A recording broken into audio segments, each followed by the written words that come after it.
Here I have Nubia Red Magic 7S, and today I'm going to show you how to enable or disable camera watermark on this device.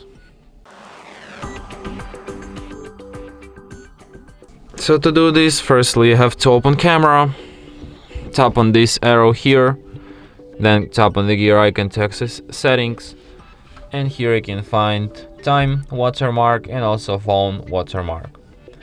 And now let's take some photo just to see an example. As you can see, that's how these watermarks look like. Here I have shot on Red Magic 7 powered by Nubia, and also today's date and timestamp. And that's it. Thanks for watching. If you find this tutorial useful, don't forget to hit that like button and subscribe to our channel.